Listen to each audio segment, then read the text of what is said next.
Hey everyone, today we're going to be considering 20-inch AR-10 or 16-inch AR-10, okay? So I've got this Palmetto AR-10, okay, so this is the PA-10 Gen 3, 20-inch barrel, okay, about a 13-pound gun, okay? Now, granted, this is a 2.5-pound scope that's on it, but that extra 4 inches on the barrel, I mean, that's weight at the far end, okay? So that's weight out there. I can feel the weight. Okay. Over here, now this is an AR-10. I'm using this 308 Vepr. Okay. This is much lighter. This is a 16-inch barrel. This is a much lighter gun. Yeah, this scope is a pound lighter, right? So that's 2.5 pounds versus a pound and a half. You know, with the mounts. This is much lighter. Okay. So if you're going to be traveling any distances, yeah, definitely 16-inch barrel versus a 20-inch barrel. Okay, so the question now becomes, what are we giving up? Okay, first of all, let me say this: I've done a video where I was shooting this Palmetto AR-10 at 1,000 yards. Okay, so I got 9 out of 10 shots at 22 inches. Okay, so that's 2.2 MOA. Okay, at 1,000 yards. I've already posted the video up. You'll find it in the playlist below. So what I did is I ran the numbers through the chronograph. So with the 20 inch, right, using the Freedom Munitions 147 grain, that's the velocity. I'm not going to rattle off the numbers. That's the velocity.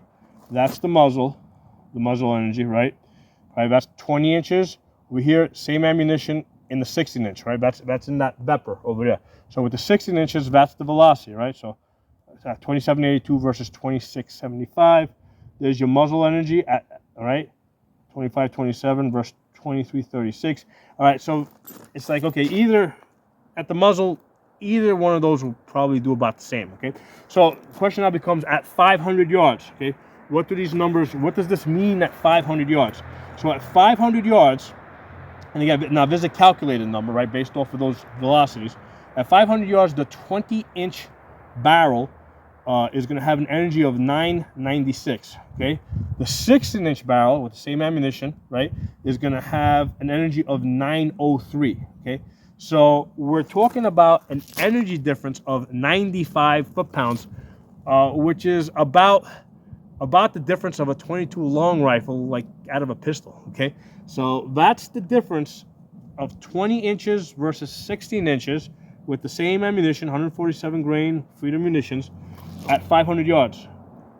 996 foot-pounds versus 903 foot-pounds. Now, I take this out to 1,000 yards, right? At 1,000 yards, the 20-inch does 344 foot-pounds. The 16-inch, okay, does 330 foot-pounds. So that's a difference of 14 foot-pounds, okay? That might be the difference between like a Glock 17 and a Glock 19. Okay, so 300. So we're clearly at 1,000 yards. We are in pistol territory, because like your typical target ammo, okay, 9mm target ammo, I have a Glock 17 is going to get about 350 foot-pounds at the muzzle. So at 1,000 yards, the 308 is hitting like a 9mm. Okay, so 20-inch 344, 16-inch 330. Okay, now I also tested out with a second ammunition with American Sniper. 20-inch, right? There's velocity. Okay, there's 20-inch with velocity, 16-inch with the velocity there. Okay, energy at the muzzle energy here, 20-inch, 16-inch there. Okay, now at the 500 yards, where it starts getting interesting. 500 yards, the 20-inch with the American Sniper, 149 grain, 912 versus 16-inch at 500 yards, 774. Okay, so it's like what, like 130, 140 foot-pounds of energy. 140 foot-pounds of energy is like a 22 long rifle out of, you know, like a 24-inch barrel or something. Okay, 140 foot-pounds is the difference between 20 inches and 16 inches at 500 yards.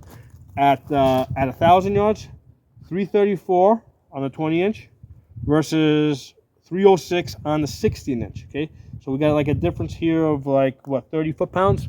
Okay, so that's like the difference between like a Glock 19 and the Glock 43. Okay, so that's the type of difference we're talking about between 20 inches and and 16 inches. Okay. Now, one of the things you want to pay attention to is at what point these things go subsonic, because the slower bullet is going to go subsonic sooner. Okay. When bullets become subsonic, they start to destabilize. Okay. Now that doesn't mean that they're going to immediately destabilize, but they start to destabilize. Okay.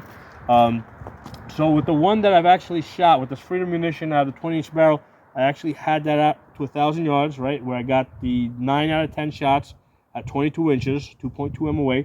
Okay. So even though I got that at 1,000 yards, it is calculated. It was a calculated number that ammunition went subsonic at 850 yards. Okay. Now, there's things that, like, for example, I did this in the wintertime. It was a little bit cold, a little colder. The air was a little bit thinner. I was probably at some elevation, maybe 1,000 feet up. Okay, so those are things that might shift at what point these things go subsonic. Okay, but this 20-inch Freedom munition goes subsonic at 850.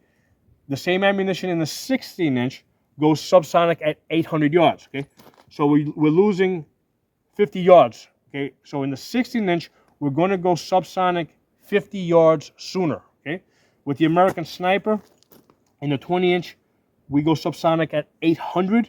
Okay, in the 16-inch, we go subsonic at 700 yards. So here, we go subsonic 100 yards sooner. Okay, so that's something to pay attention to. So ammunition, what happens is some ammunition has a faster burning gunpowder. Other ammunition has a slower burning gunpowder. So I think the Freedom ammunition has a slightly faster burning gunpowder. So in the shorter barrel, you're going to get a more complete burn. Whereas what I think is happening here with the American Sniper, because it probably has a slower burning powder, we're seeing when we go to 20 inches to 16 inches, we're seeing a bigger gap in the velocity, and that's probably the reason why it goes subsonic 100 yards sooner, right? So it goes subsonic at 700 versus 800, whereas up here with the Freedom munitions, it's only the gap is only 50 yards. So Freedom munition goes subsonic at 850, whereas with the 20-inch versus with the 16-inch, it goes subsonic at 800. Okay, so that's something that you guys want to keep an eye on, and actually run your ammunition through a chronograph with different length barrels and see which has the, if you're shooting a shorter barrel, you want to select ammunition that has a faster burn rate, so that the bullet is, the gunpowder has a chance to completely burn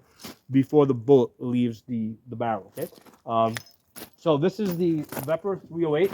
Okay, and I'm actually going to post another video where I talk about this. I talk about a lot of this stuff, but then I talk about this Vepr 308 in some more detail. Okay, so check out the playlists I have below. One is going to be for the AR-10, and then the other one is going to be for the primary arms scopes. Talk to y'all soon.